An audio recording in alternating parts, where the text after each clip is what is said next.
une douzaine de licenciés en droit, c'est tout. Sur une population de 11 km. Donc on était loin. Ça veut dire quoi? Que la population algérienne et la population française ont vécu l'une près de l'autre, mais elles ne se connaissent pas. Les Français, pendant la guerre d'Algérie, ne connaissaient pas l'Algérie. Parce qu'il leur faut des cartes, il leur faut des boussoles, il leur faut des guides, il leur faut des hélicoptères, il leur faut même les Américains, ils leur ont fourni les Américains. Ils leur ont fourni 750 hélicoptères. Les Algériens en ont abattu plus de 350 hélicoptères. Et ça avait la trouille, c'est vrai. Il avait peur, la population algérienne avait peur. C'est une utopie. Parce que tout simplement, à partir du littoral, le littoral de l'Algérie, la population algérienne a été poussée vers le haut plateau. Pendant la guerre d'Algérie, lorsque les Français prenaient un prisonnier, ils ne savaient pas si c'était algérien ou pas algérien. Parce qu'il n'y avait pas de carte d'identité. Il n'y avait pas de carte d'identité. Il n'avait pas de nom de famille. Nous, on se connaissait, mais les Français ne connaissent pas. Parce qu'il n'avait pas de carte, on ne connaît pas. Et c'est pour cela, d'un côté, il a retardé la libération du pays, mais au bout d'un siècle, après un siècle, une chose est certaine, c'est que la France était devant une faillite militaire.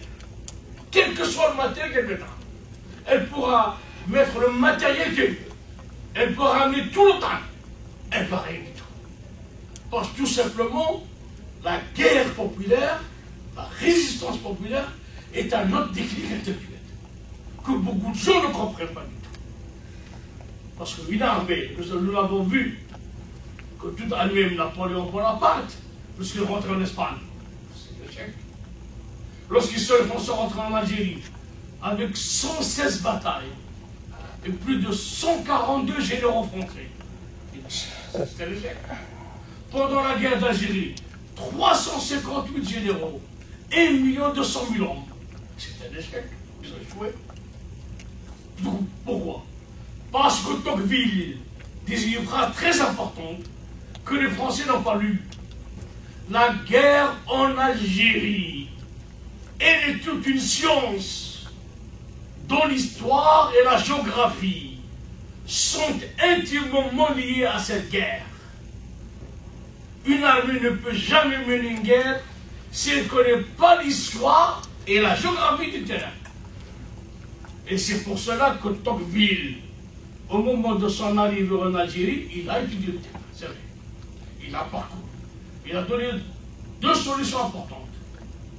Parce que l'armée française, l'état-major général de l'armée française, elle est en train de se débattre sur le terrain.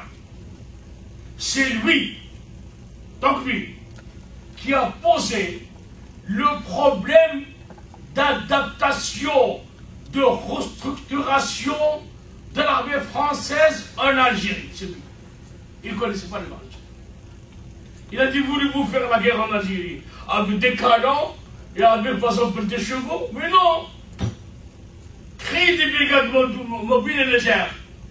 Et c'est pour la première fois dans l'histoire des guerres en Afrique, nous allons assister à la mobilité des armées. C'est-à-dire ce qu'a fait Hans Guderian pendant la Deuxième Guerre mondiale, ou bien le Brauchitsch pendant la Deuxième Guerre mondiale, les Algériens, l'émir Abdelkader et l'état-major français l'ont réalisé en 1930. La mobilité des armées. Combien de kilomètres ont-ils parcouru durant, par exemple, 17 années de guerre, d'affrontement contre l'armée française? Le seul moyen de combattre une armée, le seul moyen de faire la guerre, de combattre une armée puissante, c'est par la mobilité. Plus on est mobile, plus elle veut plus l'armée. Plus l'armée est puissante, plus la partie adverse est mobile, plus l'armée veut. C'est la mobilité. Et c'est pour cela, en une nuit, il parlait bien Abdelkader, il parcourut presque 80 km. Les Algériens, encore dans la guerre d'Algérie, à pied, hein, pas de manière, pas par traction, par locomotion, à pied, les soldats de la haine faisaient presque 120 km par nuit. Lorsque on attaque un endroit, une position, il faut se déplacer rapidement. L'ennemi, il perd de vitesse. Il perd de vitesse. Impossible de gagner la Kadhafi. Ouvre d'autres choses. Alors, lorsque Tocqueville a préconisé la restructuration de l'armée française, il a conseillé d'adapter une nouvelle fois l'armée française au terrain, à la nouvelle guerre au terrain. Dans son livre, qui est, c'est vrai, il faut le reconnaître d'une manière intellectuelle, il y a une dimension raciste. C'est vrai. Il oppose l'arabe aux morts, le kabyle aux morts, il oppose les populations. Comme il oppose le nord au sud. Il oppose le climat du nord au sud. C'est-à-dire que l'armée française, elle n'aura le mérite que lorsqu'on aura vaincu la résistance algérienne, et l'armée française n'aura le mérite que lorsqu'elle aura vaincu la géographie et le climat. Parce qu'il fait chaud. Il fait très chaud. C'est pour ça aujourd'hui qu'on a inventé les chars avec des climatiseurs. Mais c'est pas la solution. C'est pas la solution. C'est pas la solution. Parce que tout simplement, c'est le problème de la mobilité, c'est mon problème. Lorsqu'un char, il est figé, fixe, ça devient un blockhouse, un objectif parce qu'il est attaqué. Donc c'est le problème d'adaptation du terrain. Tocqueville a trouvé la solution, c'est vrai. C'est très intelligent. Enlever les canons. Et l'armée française faisait la guerre en Algérie sans les canons. Seulement par la rapidité, par la mobilité, par le transport d'un point A à un point B avec rapidité. Deux choses, mobilité, rapidité. Mobilité, rapidité. Et c'est deux concepts très fondamentaux, puisque l'erreur qu'ils ont commise, les Français, ils ont parqué.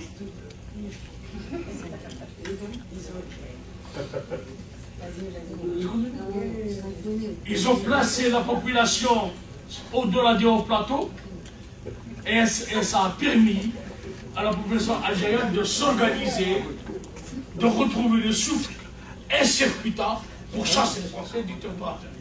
Ça a été facile. Et je vous remercie.